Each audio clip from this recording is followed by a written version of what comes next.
No. Remember that night when you asked me if I ever wanted to have kids? Remember that we saw Tom Daly and his husband there? Yes. On our second date, we went to the ICA to see Joy Arias. Really? Well, that was actually a third date. Remember our second date? It was Valentine's Day, and I invited you to my home at the time, our home now, and I cooked bolognese. Remember how disappointed I was? Remember when I thought you pretended not to have money in your Oyster card and you stayed behind and we talked more? Remember how cold it was, and you were only wearing a t-shirt. Remember how I kept smoking just to keep the conversation going? Remember that you didn't smoke. Remember when I came to the pub afterwards and you pretended to be impressed by the two words I knew how to say in Greek, Ela and Parakalo. Remember when I walked into that gallery in Camden and you were singing?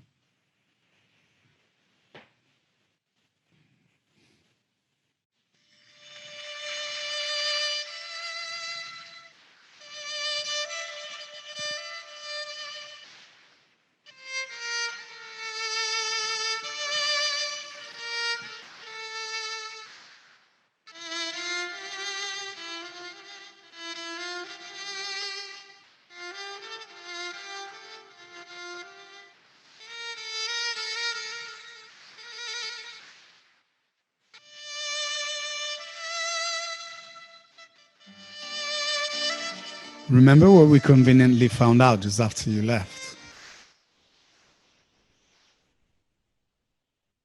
And you took a photo without me to send to the family WhatsApp group. Remember that I had to go to work and you went to the park right after I left. Remember how she said we do everything perfectly? Remember how she said we do everything perfectly? Remember how relieved we were that she never went to the bathroom to see the holes on the walls that we'd never fixed? Remember how impressed she was with us timing the tea? Remember that we pretended that the fridge wasn't broken and we kept bringing things in and out of it? Remember how she liked the plants and the art on the walls, and then she asked, who's the domestic one between you? Remember that she really appreciated the Greek honey, even though I never thought she would? Remember how she loved the summer? Remember that you had to convince her?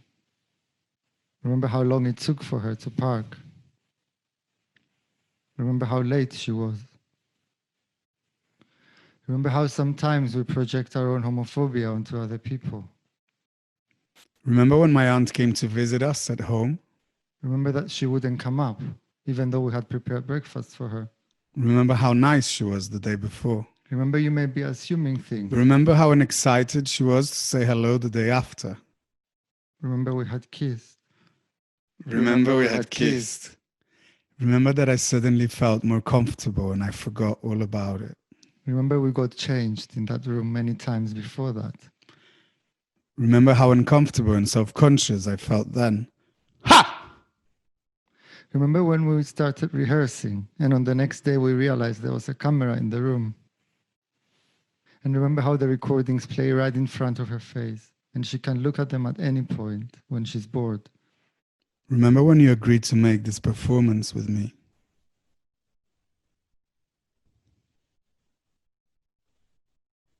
Remember we decided to postpone it till next year? Well, that's how I start things. No. Remember that's how I start things. Remember how difficult it is when you make such a big statement and then you change your mind? Remember that's my process. To say something, change my mind, and then go back. Remember we're still in that process.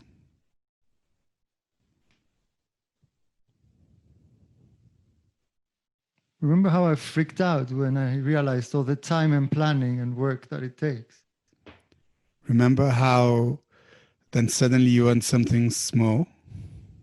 Remember when I said I've lived all my life in the shadows? I want to be seen now. But remember that that's a celebration of people's love. But remember when you look for this stuff, everything seems so alien, that is not really made for you. No. A little bit. I woke up. Remember that I couldn't sleep at night. Remember I could barely say a word throughout that whole meeting. Remember how exciting it was in the beginning and how overwhelmed we felt after. Remember how that's not true. Not always. Remember how we always have different ideas. Remember how we have different ideas of how to make it.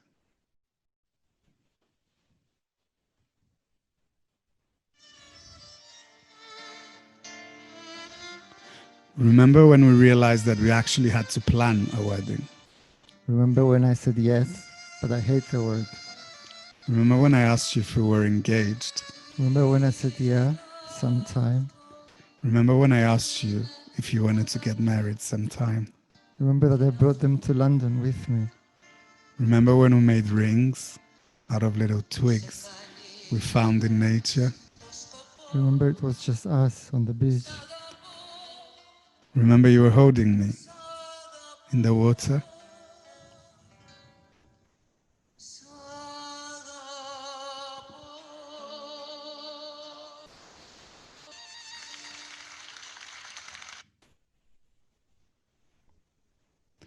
Remember it was actually called Praia do Amor. Remember when we found out later it was called Amoreira Beach, the beach of the lovers. Remember when we were in that beach and there was no one else around. Remember it was in Brazil. Remember when we made the decision to get married. Remember that was 2.5 years ago. And have we done much about it since? No.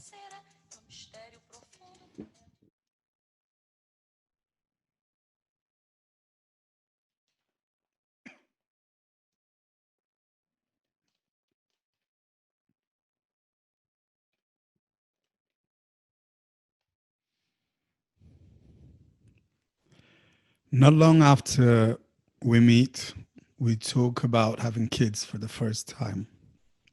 I mean, I don't remember so well. Third date? February 2014. We just discuss and leave it at that. At Yala Yala, a Lebanese restaurant in Soho. At the end of 2014, whilst working on a different project, I have this thought that I turn into an idea to make a performance about parents who are also queer, to help me research. I want to learn stuff. I don't know any queer people who have kids, no one very close. There was a guy I had a thing with years before who had moved back to Brazil. He was posting photos with his daughter, which made me so broody. So we can do this. Must be a few months later, May 2015, when I suggest to explore this theme with a collaborator at the time. I want to do an interactive game. The audience decides whom amongst many people, couples, families, a single person, should parent a certain child. He doesn't seem that interested, so we move on to different ideas. It's a year later, spring 2016, when I mentioned to Yorgos that I want to explore ideas for this performance. Maybe we can film people in their lives. Two friends of mine, an Israeli gay couple, have gone through the surrogacy process in the US. Their surrogate is pregnant, and that May, they're going to give birth. I go to their house the night before they take the flight to go and wait to become parents. Dads. They are so nervous and excited. So that's really possible. Next month, I talk to a friend about the performance idea. She suggests I make it with Yorgos. It feels weird, but kind of makes complete sense. If we're to make a baby together, making this could be the first step. And I also hope this whole process pushes us to actually make the baby happen. Get past our ghosts. I ask him and he agrees. I don't think I'm clear with him that he will be performing in it. He's mainly a visual artist. I'm working on another piece at the time, so this all has to wait some. It's about 8 months later when we start brainstorming ideas for the performance. We want to apply to some development programs. We call it Queer Parenting Archives. February 2018 passes, then March, then April. By May, we have decided that we're going to interview people who had formed queer families. We could learn a thing or two.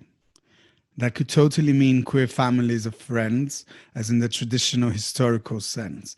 People who found each other as they had to leave behind their own nuclear families for not belonging there, or had been kicked out, or never had one, without children necessarily. But of course, our interest is in learning how to become parents. So I arranged to speak to a guy I'd known for years but was never close to. He has 2 children with his partner and a straight cis female friend. We chat at the park near our home. All I can hear is love. I speak to an old friend and interview her about her relationship to her girlfriend, partner, and about them having a cat, Carson, and another guy who has 4 kids with his lesbian friend. They started as 2 couples, but both of them broke up with their partners not too long after the kids were born. It's June 2018 when we do our first research and development process in an old church in Newham. We decide to rename the performance Unfamiliar. July goes by. Then in August, we have a session to rediscuss the name of the project. Yorgos hates familial. We think of power to the love and settle for headway. In September 2018, I go to Brussels to take part in a weekend-long workshop called Men Having Babies. Yorgos is in Brazil for a 3-month art residency. I meet surrogates, fathers, intended parents, surrogacy agency representatives based in the US and Canada. I learn about the altruism on the part of the surrogates, their wish to help people who could not generate life without them.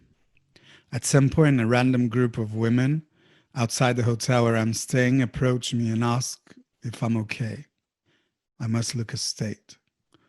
I explain that I'm overwhelmed with the whole workshop and tell them what it's about. One of them turns around and says, "You know I don't agree."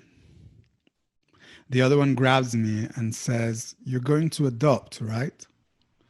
I say, "You shouldn't have opinions on other people's lives." To which she agrees, says she's working on it. October, November, December go by. From January to June 2019, we work on the performance. 2 residencies, a scratch, Brighton, London, another scratch. I interview a trans woman who co-parents with her ex-girlfriend, and 2 more people. We thought that this process was actually going to help us make progress, but maybe what it ended up doing was taking all of our energy instead. Yorgos and I go to meet my parents in the Middle East. We're on a plane journey that takes a few hours. I say we must make a step-by-step plan, and we make one. Remember,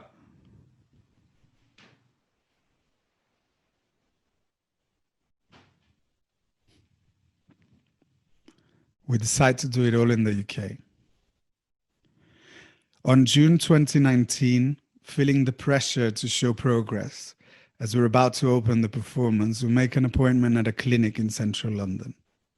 At least if people ask, we have something to tell them. We show up on the wrong day. We go again. We meet the doctor, and we hate him. July 2019, we perform Unfamiliar for the first time.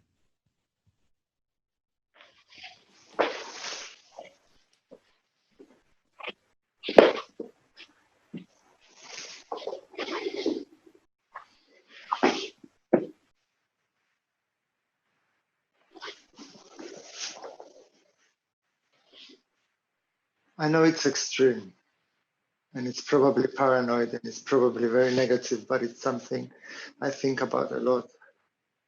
It's about the world and what if it goes crazy one day and all gay people are persecuted and sent to concentration camps or be killed, or even our children be victims of that. Scared of my life changing completely from one day to the next. my faults, my dark side, taking me to another place. Not being the best person all the time. How is my family in Cyprus going to treat my children? Finances. I have a lot of anger around this stuff. What if the hospitals can't cope anymore? What if the planet is destroyed in 10 years and all the animals are What dead? if they can't travel as much as we can? What about all the plastic in the ocean? Education, global warming. What if there's another epidemic which is even worse than this one? Have I missed my deadline again? What if they mix their own sperm? What would the other gays think? That we're being too heteronormative? How much energy will I have to give to Victor? How much attention will I I'm have? scared of my relationship to Yorgos. What if we're not together anymore? I'm scared of becoming a dad and not a better dad than my dad was. What if they grow up and learn that they hate me? What if they don't listen to us? What if we don't agree on what to tell them or how to raise them? What if they take all my time and energy and there's nothing left for my career? What about my work? I shouldn't have said And hi my to that career? director. Will I have the time to do everything that I do now? Should I have sushi after this? What about the finances? How are we going to support a child or two? Will they have a good relationship to their grandparents? I'm scared. Will our flat smell of poo and nothing else? Will my children be bullied or discriminated against? Because they'll have two dads. They'll have two gay dads. Scared of looking after them forever, or at least be responsible for them until they grow up. And what if they become reactionaries?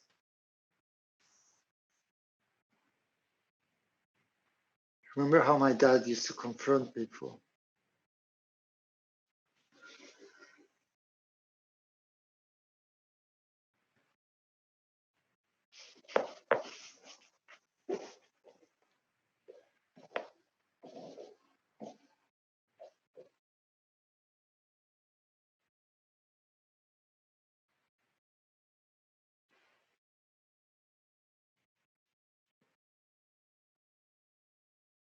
Remember how you're scared of confronting people.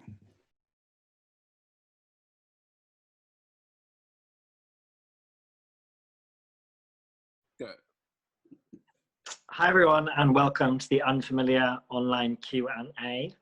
My name is Will Amott. I'm a digital producer and writer, and I'll be hosting the question and answer today.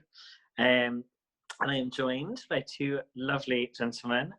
Could you introduce yourselves, please, and talk a little bit about Unfamiliar? Sure, I'm Victor Esses. I'm a theatre and performance maker. And I'm Yorgos Petru. I work with sculpture and photography and performance.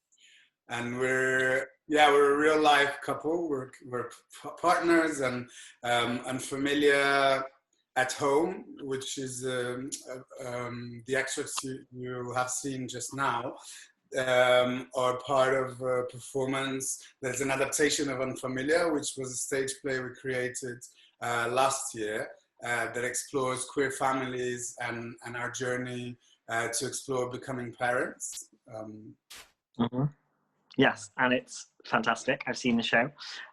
So we will talk about Unfamiliar at Home, the new digital format, in a moment. But if we could talk about kind of original, OG Unfamiliar first. Who first broached the idea? How long before it was first performed? How did it come to being? Yeah, so I was making a solo show a couple of years ago, and or in between, it was around the same time I had the idea. Like I wanted to explore ideas, or I wanted to research about families of queer people, especially people who were parents, because I didn't know many people in my life who had become parents who were also queer, and again, I never felt like I had role models to look up to in terms of like, oh, do I want to have, what kind of family should I build myself, and what does that mean for a queer couple? And especially the term family always felt like it was hijacked by conservative traditional families, and that was a thing that I wanted to reclaim as well. I mean, this would then develop together, but like originally, yeah, these ideas I'm talking about, this then we talked a lot about, and this is what I'm talking about.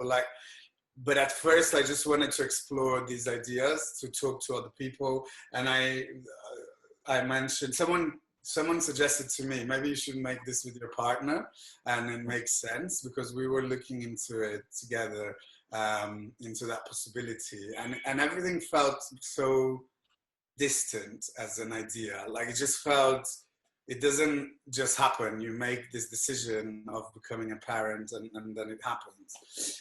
And then Yorgos said yes to becoming a part of it. First, yeah. He wasn't very clear of what kind of part he would take, like, because he designed my other show, but he wasn't sure, oh, am I performing or not? But then it's like the two as performers. And then we discussed all the politics around family, which is not just to do with children. It's like we're families, you know, it's a historical sense. Yeah, and then we started exploring, like devising in different spaces, like at the BAC, Apple Cart Art. We had different residencies to explore the ideas around this piece, where we had just kind of created our mechanisms to make this piece, and explored our personal not issues, like, but like yeah, subjects.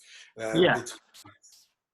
Yeah, I think, yeah, it was like, I guess it was like Victor's idea. He invited me to come on board, and yes, originally, yeah, and for both of us, like, I mean, the idea to create a show, a performance about queer families, and for both of us, you know, like our backgrounds, you know, coming from these kind of conservative places, and you know what the family means essentially excludes us, and then we, of course, moved away. We created our own families and our own family together.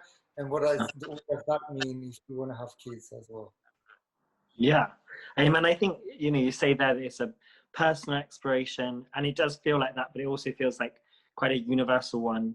At least for me as a fellow queer person, a lot of the show spoke to kind of my thoughts as well. You mentioned queer parenthood, and there are some other voices that aren't just your own, which feature in the show. How did you kind of choose those interviewees? How did that come about? Yeah, so I guess you touched on the right point. Is like, this is going to be our story, but it can't just be about us. So like in my work, I always look into, you know, using myself as a mirror, like for you to see yourself in, and ask questions that you would ask yourself as well, hopefully, or that you would see from outside, but that also would touch you in a different way. And we both wanted to include as many voices, queer voices as possible of this experience. So we wanted a range of experiences, you know, from being a trans parent, or polyamorous relationship, or a lesbian couple, or you know, a solo parent. We wanted to cover a lot, and in the end you have to make your choices, like kind of what you keep in, and to keep the journey focused as well. But the people we chose were people who are, some are close to us, others are friends of friends, but it's people who we had some kind of relationship with, like in some kind of way, because it felt also like that way we could also ask personal questions, and yeah, be quite intimate with them as well. Yeah, it is quite an intimate show, I think, and a lot of the show is about that kind of blurring of the intimate and the personal with a more public, obviously it was being performed in public spaces, and kind of professional sense. So yeah, that's very much at the heart of the show. How was it for you two as a couple, you know, bringing that private into the public? How was it devising together for the first time? Well, it has been a very rich journey. We started a few years ago, and yeah, like when we started working together on this, we kind of had a chat about our relationship and like, you know, can we have some rules? Can we keep the work at work? Can we keep that outside of our home? So that was like a practical thing that we did. And then, of course, you know, we also started discussing this difficult, complex thing of parenthood. And we had to be honest with each other.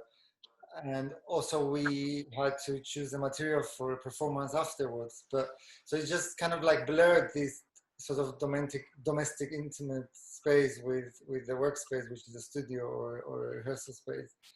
And yeah, in the end,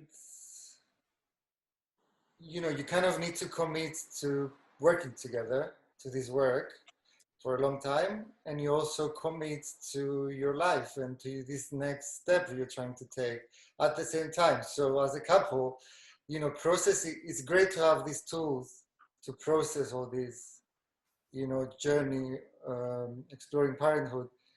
And also as creatives, we also had to kind of like extend that creative part of us into our personal life and commit to, you know, personal things because they were coming up while we were creating this. Yeah, and it's hard, I mean, to build those boundaries. So we would say things like, okay, we don't travel to the rehearsal together. We take different bus rides, like, so that we do every morning. There were mornings where I would wake up and want to tell everything to Yorgos that I was thinking about. So we agreed, okay, I'm going to write everything in a piece of paper and then we talk about it later, kind of thing. So oh, I love that. That's great. I was gonna ask how easy or how successful were you at keeping the piece, you know, at work and then living your lives at home. Did you manage it? In the beginning, we did. Like during the time we had a rehearsal space and a studio to work from, we were mostly very successful at that. Like we actually kept it work at work. And then because we could see other people after, if we're friends as well, like we could have more space. Yeah. It's trickier, like later on when... Yeah. Well, yeah. I mean, now obviously the piece has physically come home with you and is based in your home. How different does it feel to not have an audience there to perform to?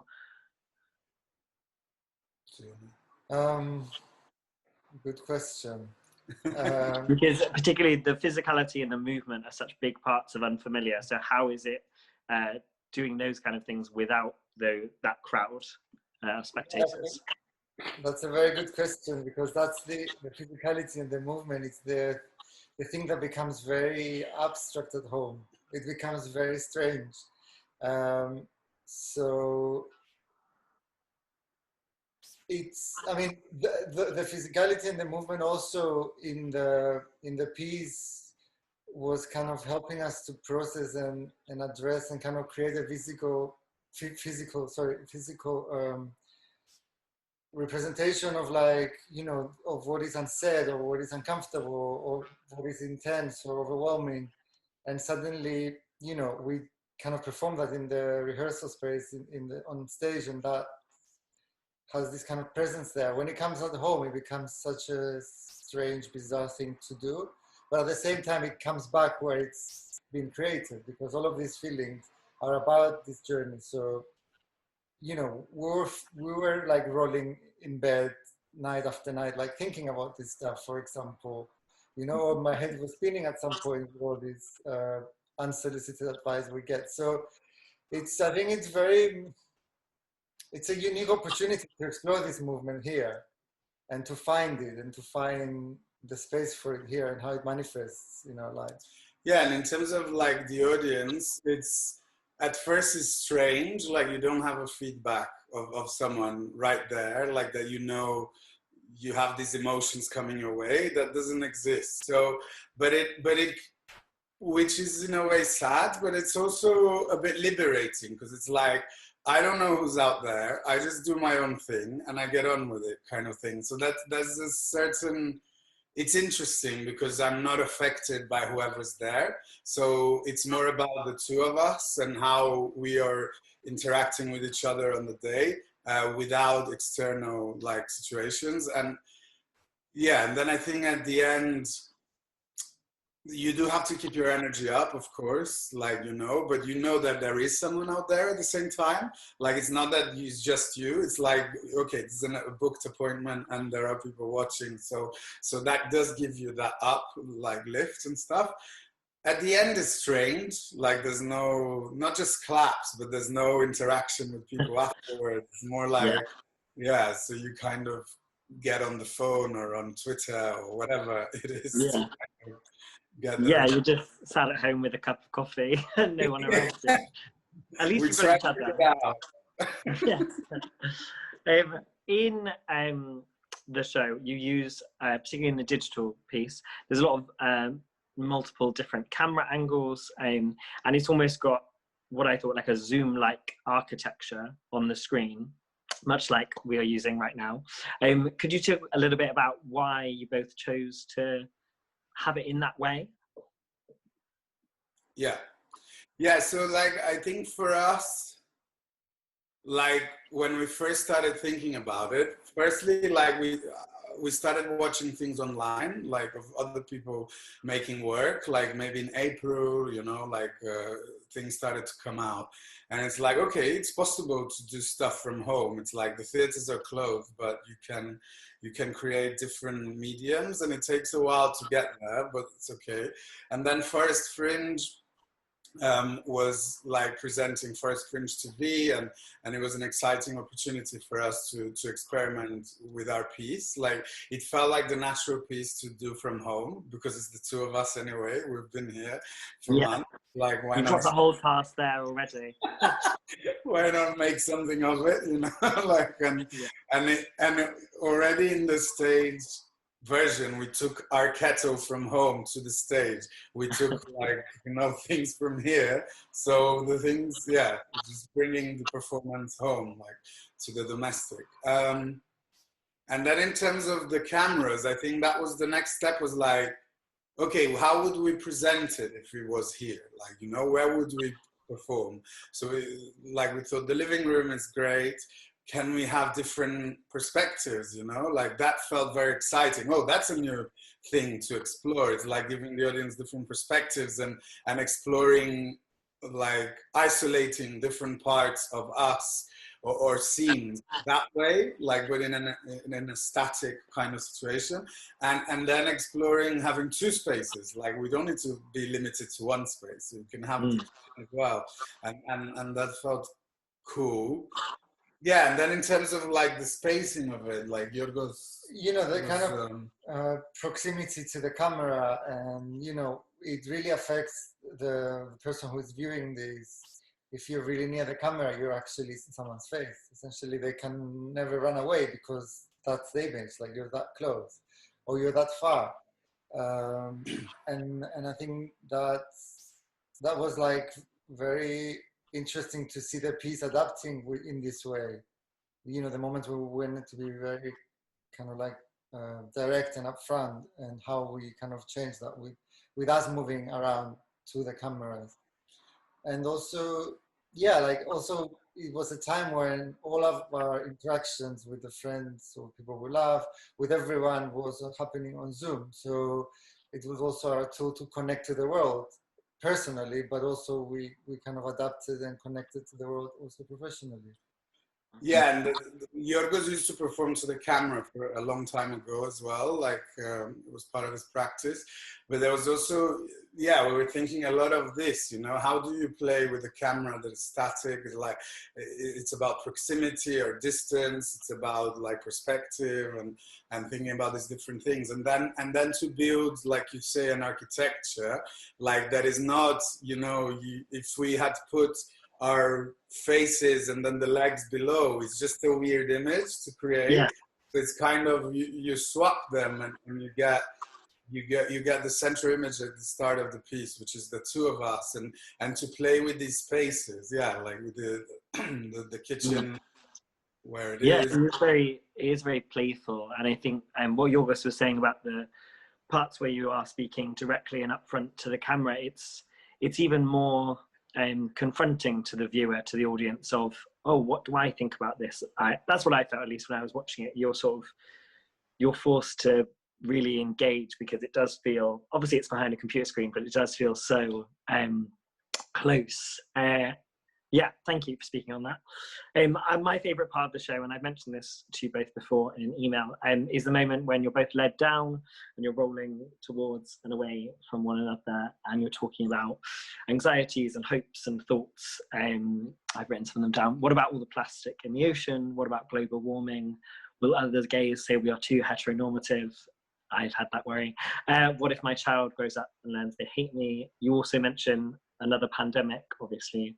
Now, what with us living in 2020 and that being a much more common word than it used to be, could you talk a bit about how you think the pandemic has affected unfamiliar at home's content or themes, or perhaps even its resonance?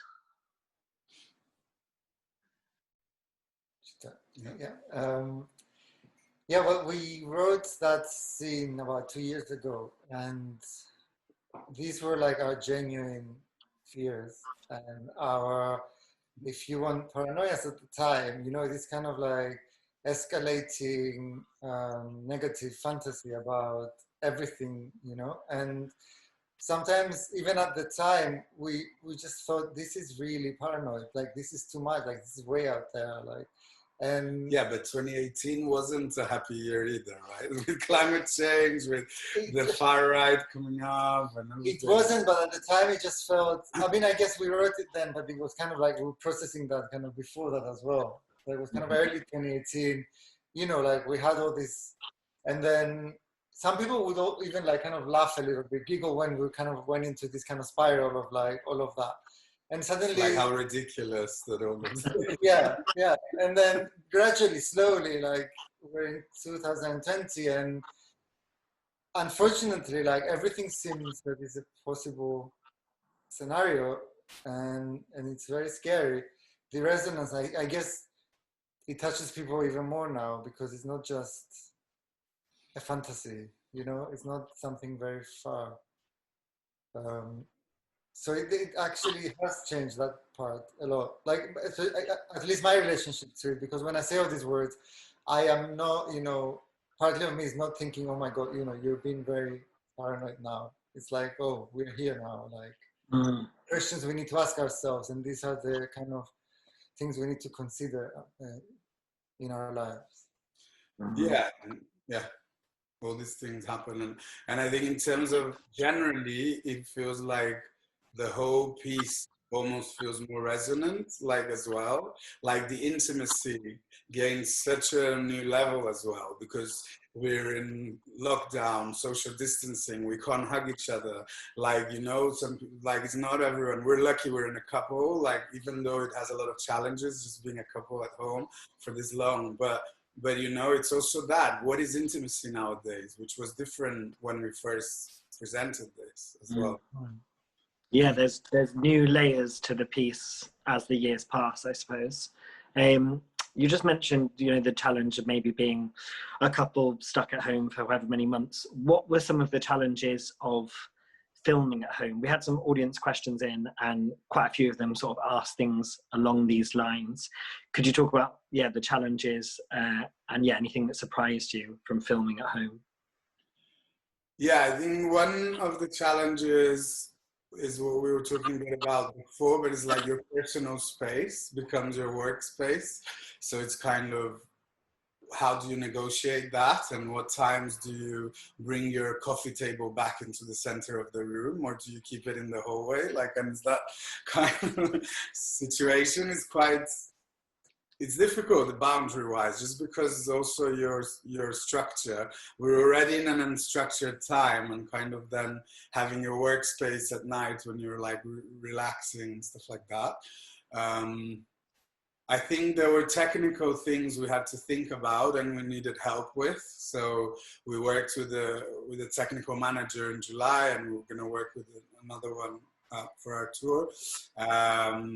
Yeah, Lincoln Campbell at the time really helped us, you know, to kind of we knew where we wanted the cameras and everything, but in terms of sound, like how can we make the mics work, and how can we be mic'd up off mic and stuff like that, because you don't have you don't have that theater thing where I just speak to you or I speak into a mic, right? It's like I always need to be mic'd up. So these things we had to think about, we had to arrange for, and make sure everything was synced at the right, you know, situation. Also, the lack of control of the environment was a big surprise for us. For example, just before the Forest Fringe performance, there was a crew cutting down a huge tree just outside the window. And we were just thinking, are we going to make it, like, are they going to finish just before we start, or are we going to have all the, like, kind of like tools like going while we're doing it, and they just finished just a second before, like just like a minute before or something. And amazing. Things like that, like you know, alarm of the car in the street, or like the intercom of the neighbor, or you know, someone shouting in the street. Like also like the lights. So it was like daytime, then it becomes nighttime while you're doing it, and so there's a lot of well, there's a lot of like this kind of things that you cannot control if you're like at home. But Yeah. Yes, Sorry. No, the other thing you can control is everything you're gonna see. We control, because like in the stage space, the audience sits in different spots. But here, like every single frame, like I know what you're gonna see. So that's also interesting. Yeah, absolutely. I hadn't thought at all about kind of, I would think a home environment is able to be much more controlled, and I suppose it is in the shots you choose, as you say, Victor. But I hadn't thought about car alarms and intercoms and all that stuff. That homes are quite noisy, actually, aren't they? We've got some more questions from the audience. So, okay, if I ask a couple of those, is that right? Yeah. Grand. I was just So yeah, looking at myself not being very queer today, but I'm just feeling great. That's fine. You don't have to. We all wear our queerness differently. That's fine. So one of our audience members has asked, what would be your main piece of advice for anyone wanting to do this for their own show? So converting, I suppose, from real life to online. Yeah, I think the first thing I would say was, if you know anyone who's done it before, why not have a chat with them, like in terms of technical stuff, especially, because that was something we didn't know too much about, like Zoom, how does it work, like for you to make all these things happen. So we talked to a couple of artists who had done this before. I would say think of which platform you want to use, you know, like first, or explore different platforms. Think what suits best to your piece. Think of what are the things that you can explore more at home, or what are the new ideas you can have rather than the limitations, or use your limitations to explore something new, and to make it very specific to your home. And don't be stuck in thinking that because it's a computer, you need to sit in front of it and deliver like text just like that for an hour. Like, cause that's not necessary. Like you can move around, there's a camera there. Your body is free, kind of like that's a thing to think about. I think the camera, I mean, the cameras, our phones, they're tools, and we kind of need to use them as they're meant to be used, but also we can abuse them and actually find new, like different ways of working with them, so that we activate all of this space that it is here, like at home. And yeah, because what works for us is like thinking about, what happens where in the space on the stage. So how can we bring that, like, how can we activate that stage on a screen? Yeah, because you use static cameras, movement. There's a moment where it's sort of point of view from one of you. Yeah, I think you guys really did a lot of different things. Considering you were in 2 rooms. Another question that we have is, do you think this was an easier process with it being autobiographical? Easiest? I don't know. Yeah. I think. Question. Do you want to say? I mean, depends. I guess. I mean, it really depends what I guess what kind of person you are as well. I think it's easier in the sense that you know your story, you know your experiences, you can talk about them with more confidence, you can explore yourself much more, you can sort of take a risk with your own story. But it's also very difficult to, especially with this piece, because it's actually live. Like our life is kind of changing while we're making these, and this is changing while our life is changing, and it's a lot to process sometimes. Sometimes it's a big challenge to have to produce, like to adapt a scene and at the same time to make a big commitment for your future, like life in the same day. Yeah. And it depends on the artist you are. I think, like what Yorgos was saying, because some people I know, they find it very hard to express any real story about themselves, on stage. Like it's much easier to go into an imaginary world and things like that. I think, from my experience, it's can be difficult, but also like Yorgos said, easy for you knowing it, but it can be quite healing as well, because every time you perform it and you own your story, you just own it. You kind of present it, and you're assertive with it in a way that you can free something in that experience. I think that's very true. I think it's probably also more difficult because you're processing real things, and I think my experience also after performing La Familia was that a lot of the things that would trouble me before that, they suddenly have less power, and I'm suddenly more empowered and stronger to kind of do what I want to do. I love that. Great answers from both of you. I love the idea that it's been healing and empowering. That is brilliant.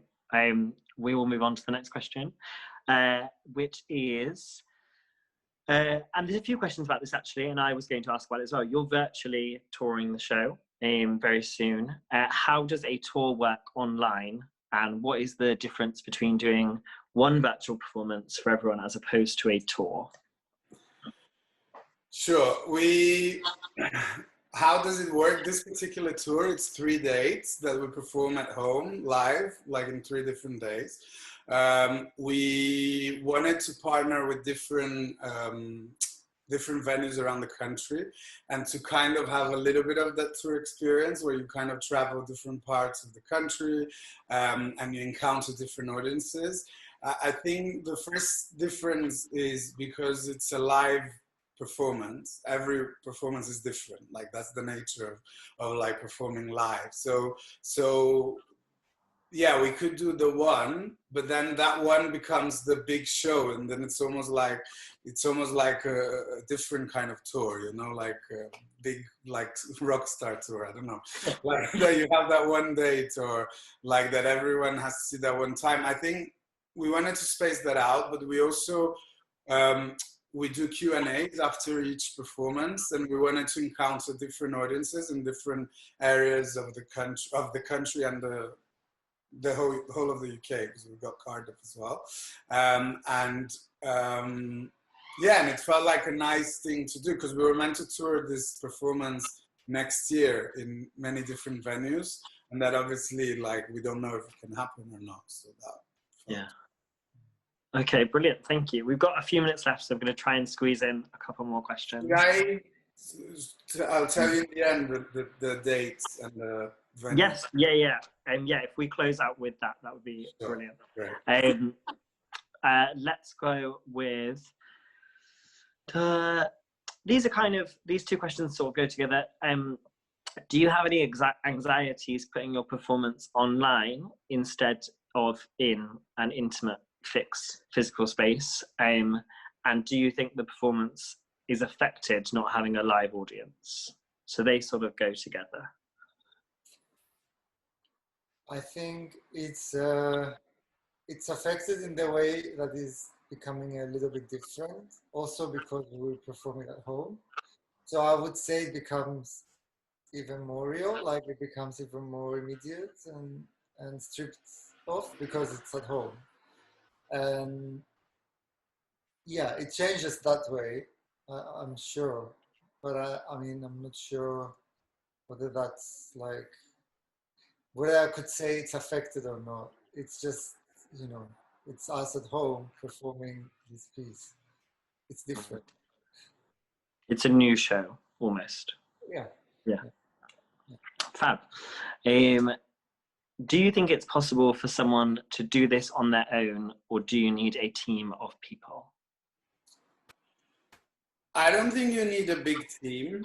Like, it is possible to do on your own, but like, it would be nice to have help. I think one of the things you asked before, like also about what are our advice for people doing it.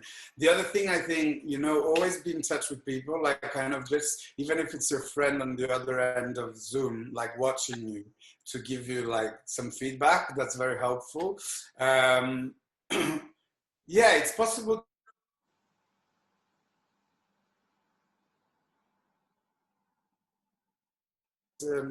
Like sound, we play, like kind of make things happen. It's possible. But it depends again on the scale of what you want to do. If you're going to work with lots of cameras, different mics, like it's difficult, more difficult to control that on your own. But everything's possible. Yeah, everything is possible if they put their minds to it.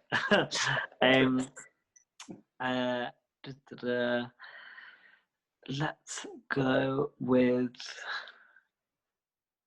I mean, I don't know if this is too personal a question, but someone has asked it, so I will ask it. If we don't want to answer, we'll just move on.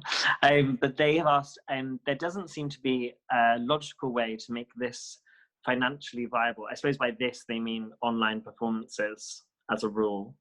Do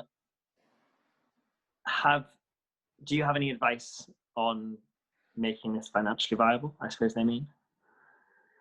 Should I?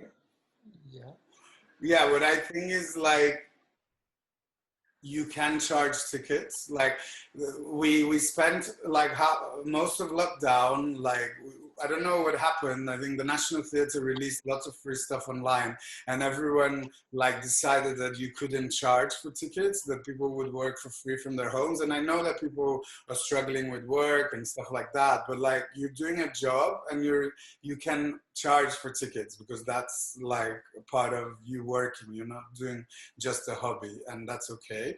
I also think, yeah, we are going to charge tickets for our tour, and also we got funding from Arts Council to support our tour. So Project Grants is open for you to apply. You know, you just build like a nice team around it and kind of create a nice project, again, you know, that engages with an audience in different parts, perhaps of the country, or not, like, or research and development as well. They're supporting a lot of, I know, but that has vision to maybe one day become something else or whatever. So it's just about looking at the funding avenues, because there's lots of micro commissions going on, and it's not easy, like, to find this money, but there is money out there, like, if you look for it. Yeah. Good, great advice. Can I ask, do you guys, do you both see yourself working on more digital content in the future, or are you looking towards live content coming up? What's in your mind? What's in your vision plan for the future? Like personally, I think after working on Familiar for a while and with Victor and working in theater, which was like my first time, it really opened up lots of new different ways of exploring work. So I'm working on something now. I'm in the beginning, but like developing this performance that will be filmed and installed in an exhibition I have coming up in a couple of years. So I think, yeah, it does really take me forward in that way. And also Victor has been. Excellent. Yeah, it's impossible like not to be affected by each process that I go through. Like it's, this just gave me a range of new tools to use, and yeah, I was developing a new early ideas for a new solo show, like which started online. We'll see what happens with that.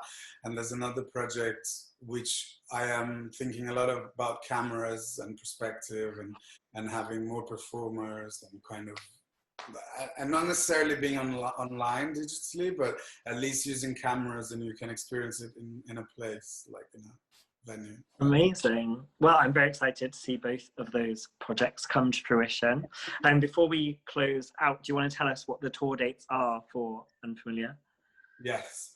So 20th of November is the first performance with the Lowry, which tickets can be bought in all of the venues' websites. So the Lowry is the 20th of November. 24th of November is Chapter in Cardiff and Arts Depot. And 25th of November is The Place in Bedford and Cambridge Junction. Brilliant. Thank you very much. Yeah, that's it, I suppose. Let's say bye. Thank you. Thanks so much. Thank you both. That was great. Cheers.